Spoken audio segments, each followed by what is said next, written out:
Okay, so your cakes have been in the freezer for a couple hours, maybe even overnight. That's totally cool. You want those cakes nice and firm. Now we're gonna cover them with fondant. So pull out your first cake. Now you can see, nice and firm. Now we're gonna prep the fondant. This is rolled fondant. You wanna always keep it covered when you're not working with it, or it gets dry really fast. Pull off a piece. It's about a pound. First things first, let's get a little bit of cornstarch. Just get it on your hands so it's not gonna stick. Now, you don't want to do this too much. Just a little kneading just to get it pliable. That's it. All right, now you got a bigger circle.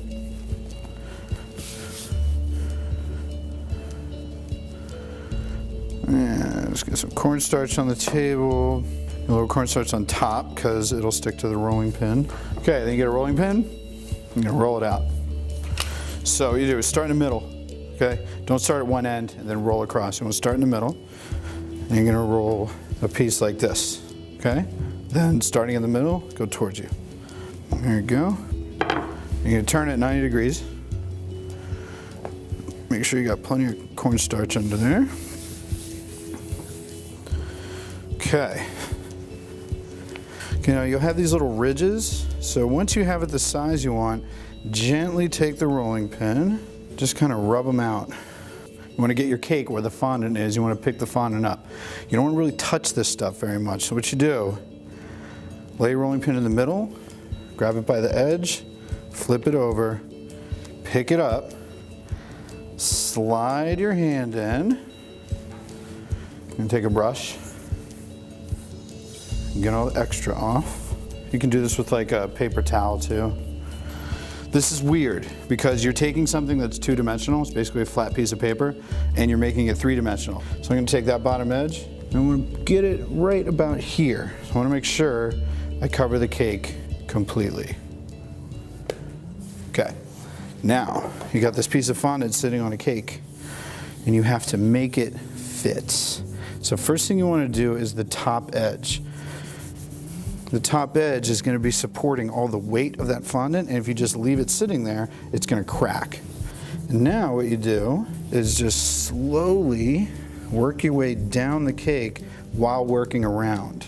And what you're doing is you're basically like, you're pulling it and pushing it and making it fit. You're just gently persuading it to lay flat against the cake. Parts of it are getting pushed together, and parts of it are getting teased out. So take your fondant smoother,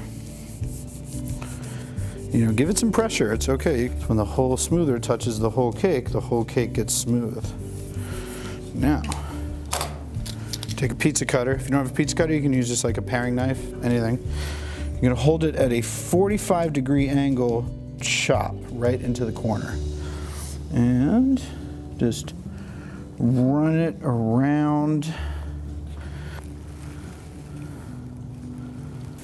You take a paring knife, and what you're going to do is you're going to use the width of the handle of the knife to create a guide. So you're going to lay that flat on the table, and then you're going to use that as a guide all the way around the cake.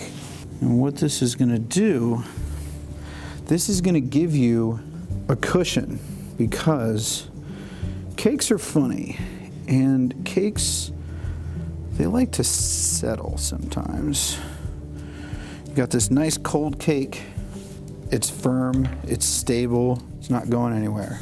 If you don't give the fondant a little room underneath here, when it sags, it's gonna hit the table. And then when it hits the table, it's still sagging.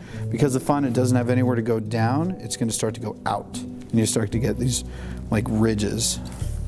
As cakes settle, one of the things that happens is there's a good amount of air displacement, right? There's a lot of air in here. It's cake, it's a sponge. So you squeeze the sponge, there's nothing in there, the air goes out, you let it go, it sucks back in, so you have a sponge.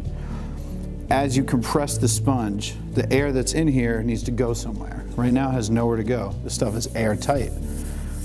So what you want to do is take your paring knife and just stick it right in the middle. I know it kills you because you just did all this nice work, made this awesome cake, it's flawless, and now you're just cutting a hole right in the center. You can't believe it. You cannot believe it.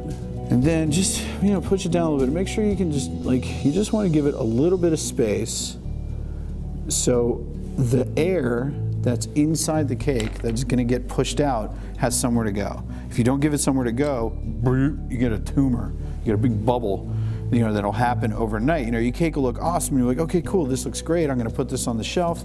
I'll come back tomorrow morning and finish it. And the next day you have a giant, golf ball size, sort of bubble sitting on the side because you didn't cut a hole. All right. There you go. Now you just got to do it 2 more times. Hey guys, I'm Duff. Let's get chefed.